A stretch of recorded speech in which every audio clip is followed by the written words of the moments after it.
Welcome back to the Ghost Cult Magazine podcast. I'm your host, Keefe. Today's episode features Erik Olson of Lord Dying. Lord Dying's brand new album, Mysterium Tremendum, is coming out on eOne Records, and it's a crazy concept record. Check it out.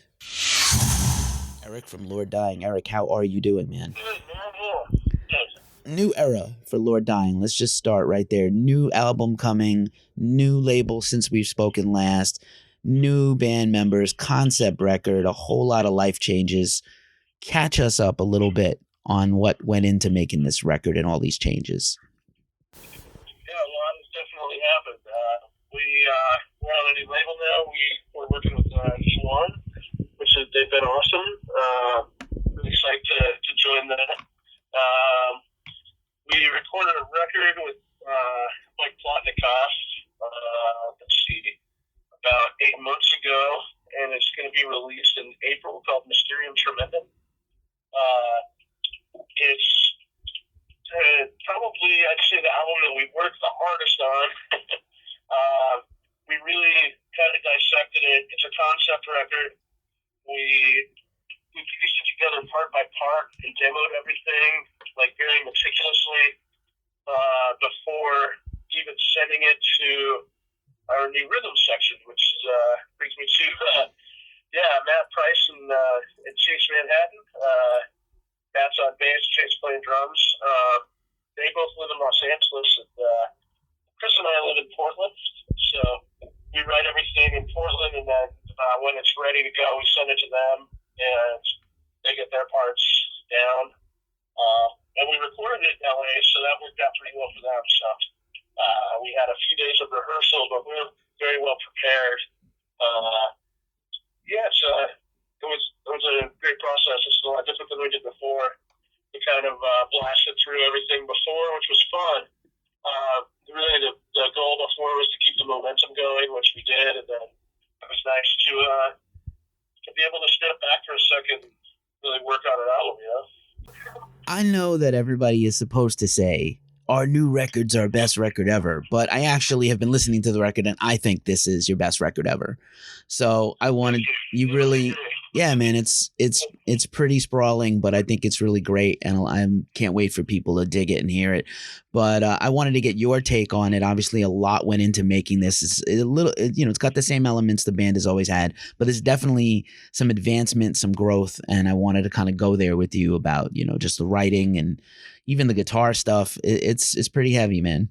Well, thanks, man. Yeah, it's I guess this is something what we wanted to do, and we always wanted to do a concept record, and we really just took it song by song. Our goal was to kind of have let the music go with the narrative. So every song is slightly different, and we did different things. We didn't want to be defined by any genre this time, so we just really took it part by part. If there was parts that needed clean singing, then that would be there. If there was parts that needed to be, much more death metal growl, then we did some of that too. There's acoustic guitars, piano, all sorts of stuff. Synth. It's the first time we did synth too, so yeah, it was cool.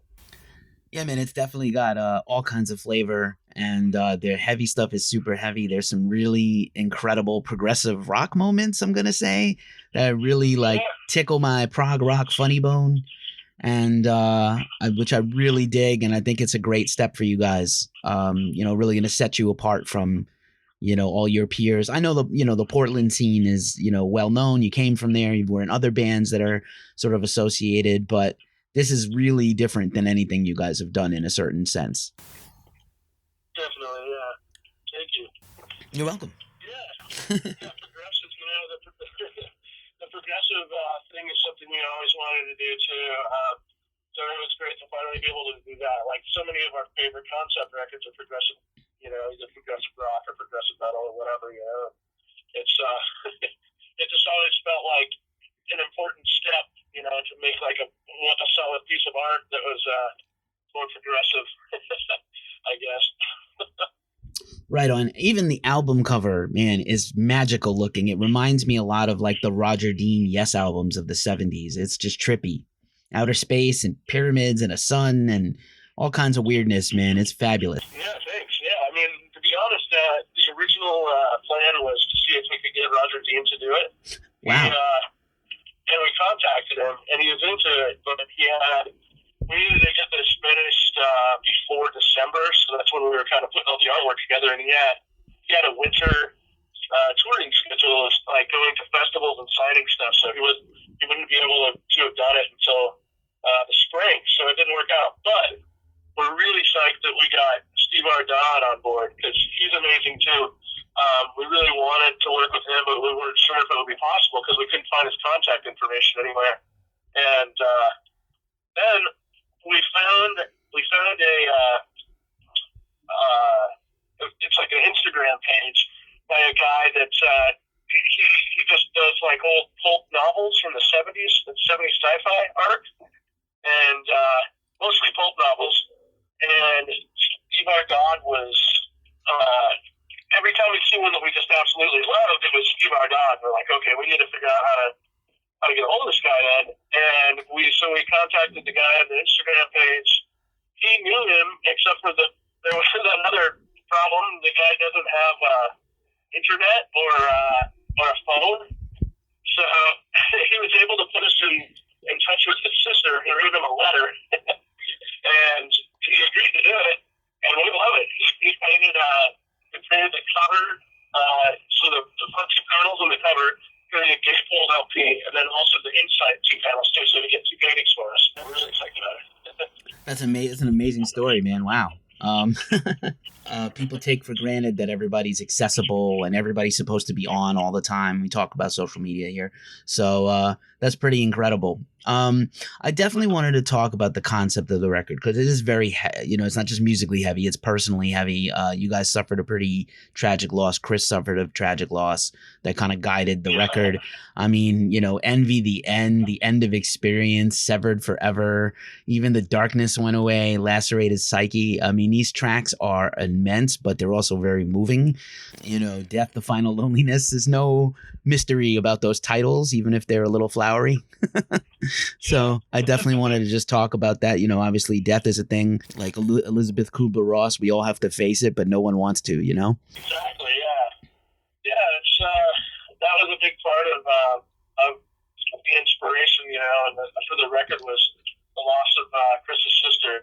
It happened when we were on tour in the UK, actually, with on tour with Cancer Bats and Insight and Palm Reader, and his sister died unexpectedly, and he had to fly home to go to the funeral. And rather than cancel the tour, the guys in like one member of each one of those bands learned a song or two of ours, so that me and the drummer could still perform. And we finished the songs until Chris got back, and that was inspiring too. To be honest, everybody just kind of came together and wanted to make this happen and make sure that Chris could go home and be with his family, for a few days, and then, because it's hard. It's especially hard to like deal with going through the grieving process when you're on the road. It's not for a band on the road. It's really not like a normal time. It's like as far as processing things and I don't know. It's just different. It was good for him to be able to do that, and then after that, we actually the first song we wrote for this album was "Lacerated Psyche," which was dedicated to Amber, which has her in mind. Absolutely, it's really sort of like a letter to her, Sure. Probably my favorite track on the record, that one, and for sure, "Severed Forever." So good. But yeah, man, heavy stuff. And there's no, like you said, first of all, being on the road is insane and it's not normal. And then of course, like there's no rule book for grieving a loved one or a family member or anything. Everybody's takes it differently. And we all have, it's a thing, we all we deal with it, man. There's a lot of this subject matter in art and music, and I hope it was able to help you heal, you and Chris and the guys heal a little bit by making this music. And didn't make it worse. Hopefully it didn't make it worse. No, it's definitely a cathartic process for sure. Awesome, man, awesome. Again, super stoked that you guys landed on eOne. no shame in any previous labels or anything. eOne's great. They have, some like-minded bands. You got your Crowbars and your Zakk Wylde, and other kinds of bands. You got Ace Frehley. So it's kind of, if you play guitar and you love rock or heavy metal, it's a pretty great label to be on. Definitely. What attracted you guys to them initially when you were looking for a new label home? Part of it was the heavy department, like we knew we're friends with Crowbar and IFIR too. We heard good things, and also partly because they were interested in us and really dug it, and wanted to make this record happen. And they made us. They've just been great so far. I guess that's really what kind of led us to it. I don't know. I mean, it's they have a strong pedigree of bands they put out. It's interesting too. They put out like Ace Frehley and like I think Snoop Dogg too. Like it's pretty wild. They've got a crazy roster of bands for sure. Right, they do. They have rap, they have pop acts, they have movie soundtracks. I don't think people do realize what a big label they are. In addition to rock and eOne Heavy and stuff, they do have a lot of acts that are not. Yeah, but that's cool, man. It's good to have a sort of that kind of reach. And we live in a weird, precarious era where there's still a lot of people who feel like labels are the enemy of creativity and art. But you also need a record label to get music into the hands of people, unless you're enormously wealthy or have your own distro or can arrange all that stuff yourself, which is takes away from the time of making music. So labels still are important. They're not evil. Yeah, definitely. Not all of them. Some of them maybe. I don't know. Some of them. But yeah, man. So now you have new blood in the band, and I wanted to ask, I know that you and Chris worked on this record for a long time. Did Matt and Chase get to come in? I'm still tripping over Chase's name. I feel like he's a walking advertisement, this guy. But I feel like Matt and Chase, did they get to come in and sort of contribute in addition to playing parts, or did they get to write a little bit? They contributed. They definitely played all their parts. We didn't write their parts for them, but we wrote the majority of all the music before it was mostly ready to go. However, I would definitely say that Matt did some really interesting things in the studio that we didn't have planned that were just great. Like some of like the cello sounding stuff he was doing with like a volume pedal with his bass. It's really cool. That was unexpected. I would definitely say that they contributed to the sound for sure. The goal is certainly to be as prepared as possible, though. But so most everything was written.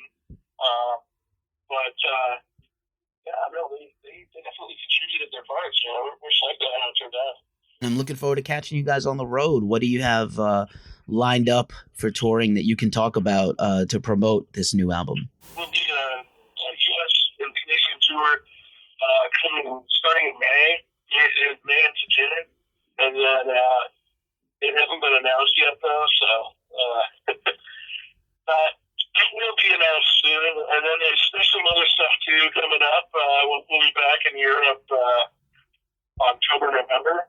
There's going to be more U.S. tours too, but as of right now, the headline tour is what we've been focusing on. So it'll be a pretty massive U.S. tour with some Canadian dates as well. Killer, man, killer. I always look forward to you guys live. You bring it, and I can't wait to hear some of this new stuff pulled off with the old material as well. Mysterium Tremendum comes out in April. eOne's the label. Erik from Lord Dying, man, thank you so much for hanging out with Ghost Cult today. Really look forward to seeing you guys soon. Yeah, thanks, man. Appreciate it. Take care, man. Thanks for checking out today's podcast. Follow, like, and subscribe wherever you hear these podcasts. Also, check out Ghost Cult Magazine on social media, Facebook, Instagram, Twitter, and YouTube. And finally, check us out at ghostcultmag.com. We're out. Peace.